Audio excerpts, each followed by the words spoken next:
two brown owls. Okay, so I'm going to ask my friend Jackie some questions about Two brown owls? That's correct. So I'm going to start with, did you enjoy putting the two brown owls together? Yeah. And I'll tell you why. I have never worked in a collaboration when it comes to writing before.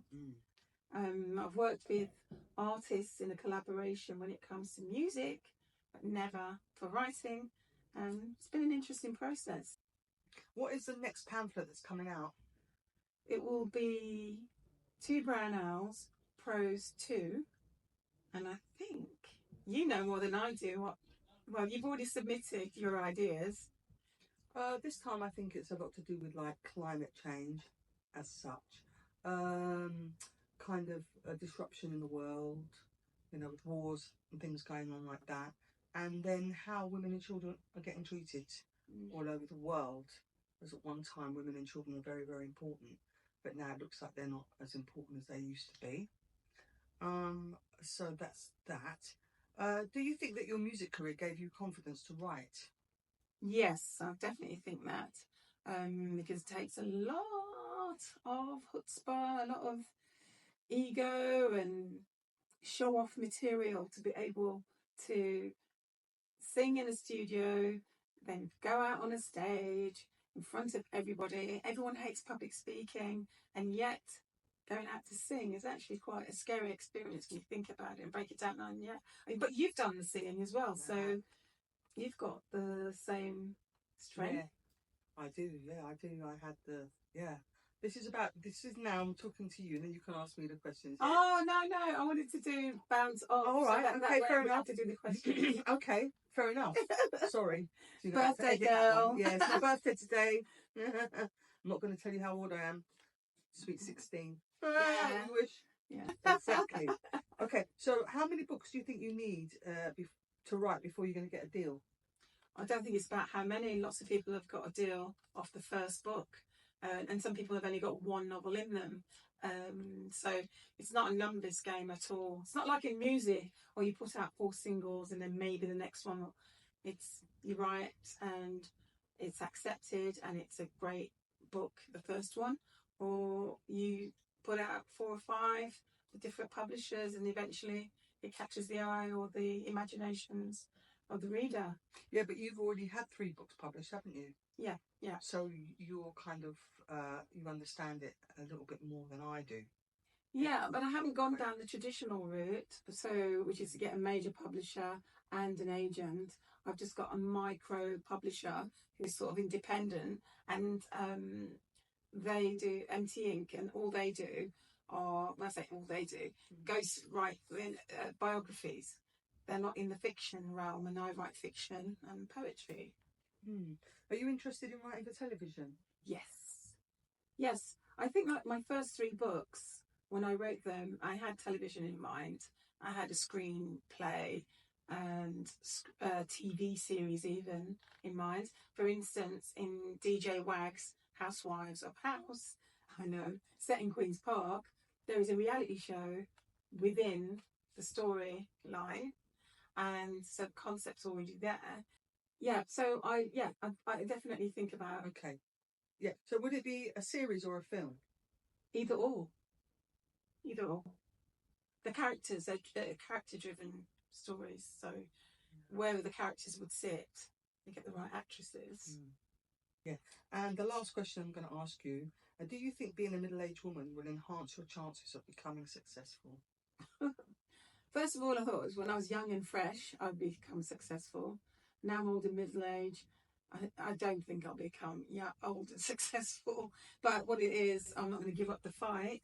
I'm not even trying to be successful. I just want to enjoy writing, doing something that you enjoy, like writing. I started writing in Italy, actually.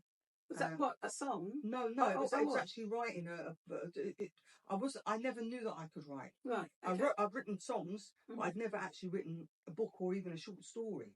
Right. But when I was in Italy, after I finished a relationship, or just at the end of a relationship, I decided that, there was a lack of respect on my boyfriend's behalf. And Right. so I decided to start writing this book. To start writing, just have some respect, and it just started from that. Do you think it was cathartic? It sort of helped you get through the down times? I think we finished.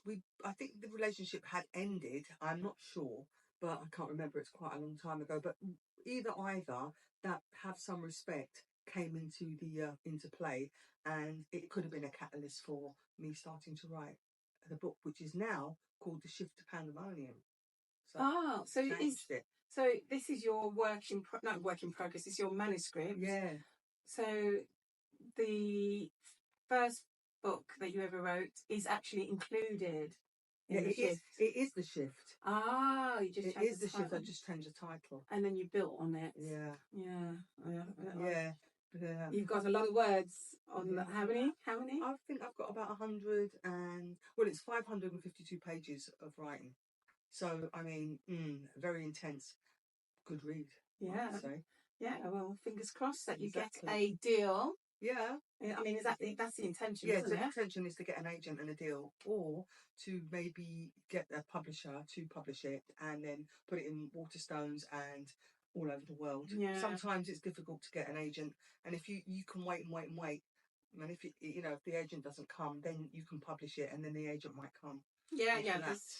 Try different ways to that's correct. Make it all happen. Oh, quite get that. And what about?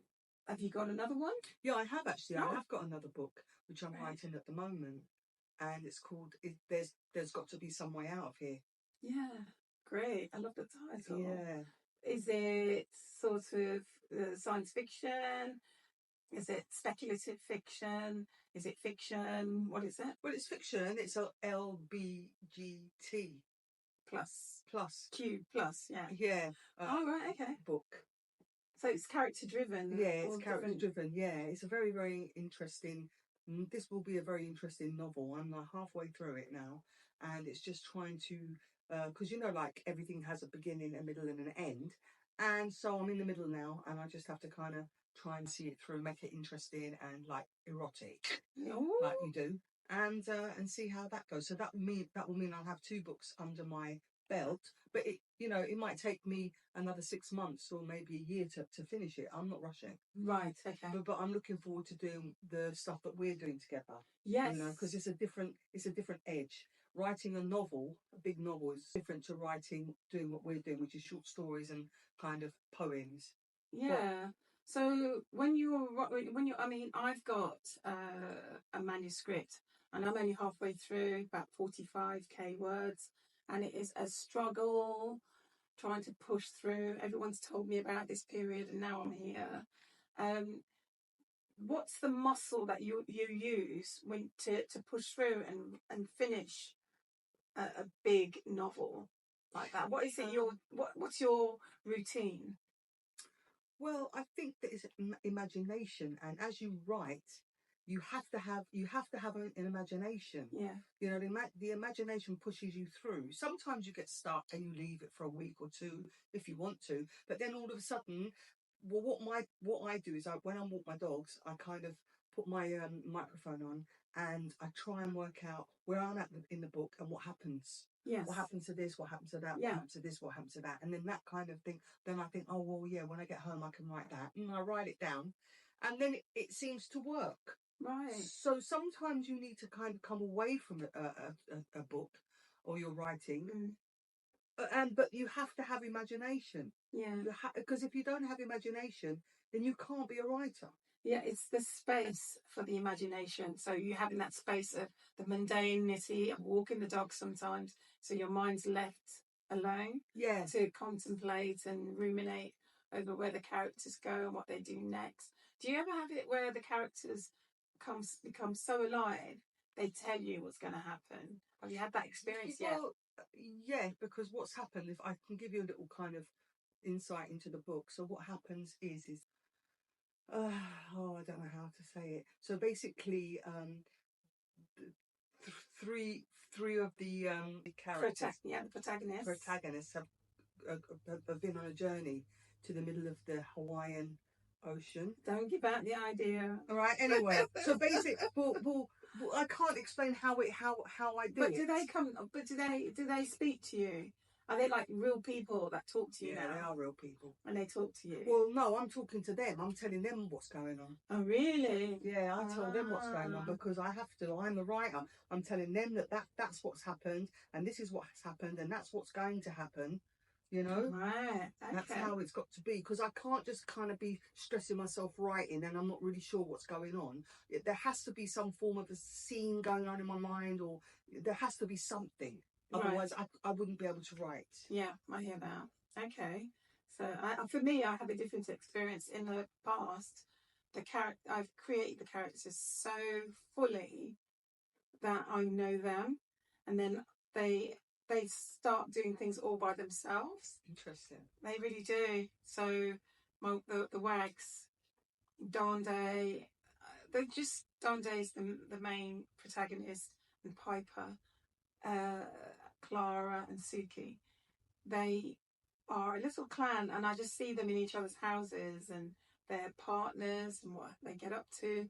And I know there's certain things that Suki would do and that Dandy wouldn't do, and Dandy would do that Clara wouldn't do.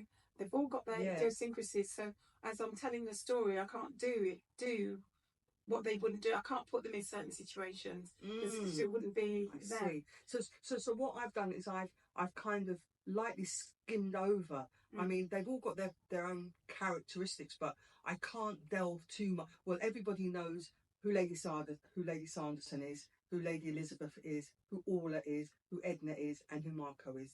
They're the five main people in the story. So everybody knows who they are and what they do. Yeah? And then I tell them what they're doing. I write down and tell them, well, that she did that and he did that, and they're going there, and you know. But I can't get too deep. Maybe at the beginning, you explain the character, and then you kind of go on along with the story. Somehow. Right, okay. I like your technique. I think I need to do that a bit more, get a bit more disciplined, and don't let the characters tell me what they're doing. Yeah, but you're a prolific writer. You've written 3 books. Yeah, but I wrote differently before I did the MA in creative writing, and now that I've done that, I would never write the books the same way. I probably wouldn't have finished them because I'm now overthinking. Yeah, now? Yeah, I'm overthinking it now. Well, you have to... Well, I'm not saying... That's why I'm asking you. Yeah, you have to stop. Yeah. Which I've told you to do before. And I've told you to go to the beginning of the book again. And I know sometimes... Yes, it's best. It's difficult. But when you've got time, if you're at the park, or if you've got... Especially in the morning when it's quiet, you have to give yourself that time to start to get your book and start reading it from the beginning, your novel, your manuscript, and start reading it from the beginning. And that's part of the writing. Yeah. You know, like, I don't know how many times I went through my novel. Yeah. It's Shift to Pandemonium. I must have read that about, at least 10 times. Well, this is the thing. The more I read my manuscript, is the more I got confused about what happened where. That's my problem. I can't seem to remember at what point certain events happen. And so, because I've read it for free, I'm like, where am I now? I don't seem to have that train. So I think some people use stickers on the wall and do like charts and stuff. But I got a little tip from my friend, thank you, Layla. She said she uses Excel. I don't think you'd like it. You know, the Excel spreadsheets. I don't think you'd like that one because it's online. But she said to just write the name in one column, what happens where, blah, blah, blah. Anyway, I think I might try it.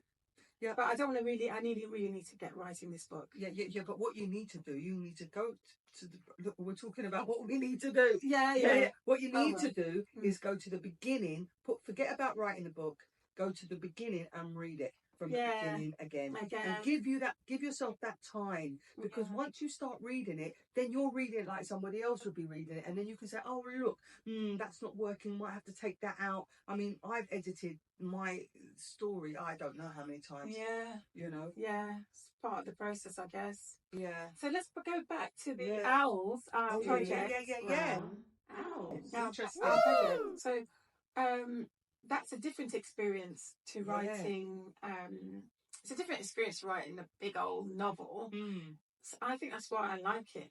Do you not think? I like it as well. Yeah, I mean, I really like it. If I could do it full time, think I would love to be a short story writer. Well, you can do. You can do. I wanted to do it. I would do it the whole Full time. time, yeah, you could, and you could also write like for the BBC. You know, like Black Mirror. Yeah, and things like that. They're shorts. Yeah, they are.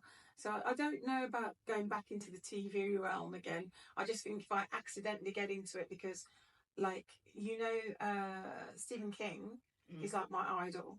He's a short story writer, and his short stories get made into films. Yeah. And the same with Mary Shelley, the most famous one, the Frankenstein. That was a short story. And how many times have they reproduced that film? Yeah. And so a short story, if you do it correctly and do it right, it can be quite powerful. It can be. And I didn't realise there was that. I didn't realise Mary Shelley and Stephen King were short story novelists. I didn't know until 10 years ago. And so I think now I might be going in that direction. If I can't get through this novel. You will be able to get through it. You just got to give yourself that time. You've got to start reading that from the beginning. I know, but I've done it so many times. Well, well, you have to, because, I put my book down for about 5 years, Yeah, I'm not doing that. No, but I did. Yeah. I put fair enough. the book down for 5 years, maybe 6. Yeah. And then I restarted it again and finished it. Right. Over COVID and in Italy. I think you get a moment and it's just suddenly, I'm doing it. I think that happens as well. Sometimes you need to give things a rest. Yeah, and I think that's what it is. I might need to... I think when the mood comes, it's going to come all by itself. So I can't stop thinking about them now. So I just need to push on through. But yes, back to the brown owls. Yeah. I keep going off the subject. Brown owls. So we've got the book 2 to come. Looking forward. Right, so what was our plan? We're going to do we've got 3 singles and an album. So 3 short story chapbooks, and then we're going to do like an EP. So of short stories, like say 2 short stories each, but right. Like 5,000 words each or something. Longer, yeah, and hopefully that will start getting us out there. I hope everyone's listening and taking it into account that we're not going away. No, the 2 brown owls are here to stay. Yeah. What is it? What did I call it? I've got this strap line. I can't. No, it's not to it. Poet duo. That's what we are. A poet duo. Yeah. And poet duo sounds like to it to woo. 2 brown owls. Okay, look, I know. It's not. Yeah. It's close, but that's close. I mean, I hope it catches on, poet duo, because that's what we are. That's correct. And the thing is with short stories, I mean, they are quite easy to write as long as you have imagination, because imagination is everything. But a lot of people do struggle with prompts and not having any ideas. They need a postcard, or they need to go and look at a fly or flower and imagine stuff, or look at a road sign and then look at a train. Where's the train going? Where do you imagine? Can you see a passenger? Other people need that. Yeah. But why do you think you've got such a rich well of imagination? Because it's part of my character. You've always had that. It's part of my character. But remember, I've been on this earth for quite a long time, and I've done and seen a lot of things.